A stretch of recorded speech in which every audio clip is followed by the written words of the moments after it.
So the second diagnosis and repair could be that the USB port and audio port itself might be defective and is no longer able to work. In this case, we would replace it. So first we will pull back facing down the front of the Lenovo system unit. We would remove the hard drive, and after removing the hard drive, we will disconnect the USB cable from the motherboard, and we will also remove the audio cable from the motherboard.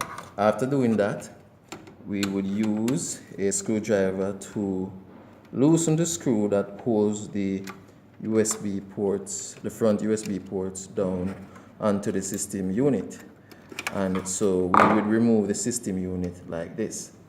Now, in the case where you would have already purchased your new audio and USB front ports for the Lenovo system unit, you would now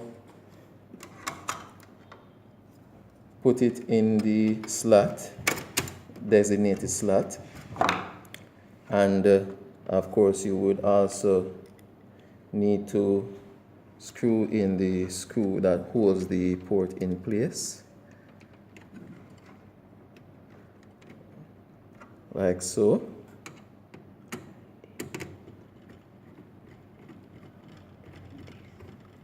Like this.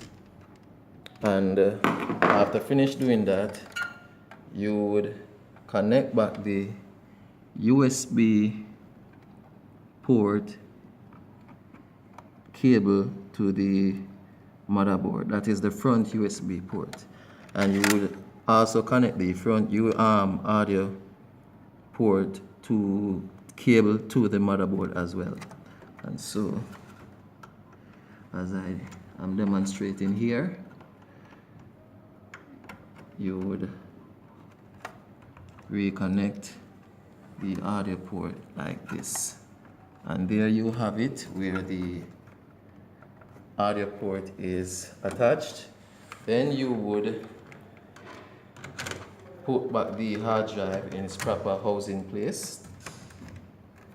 Then you would return the front of the system unit to the upright position, and you would close the system unit's shell.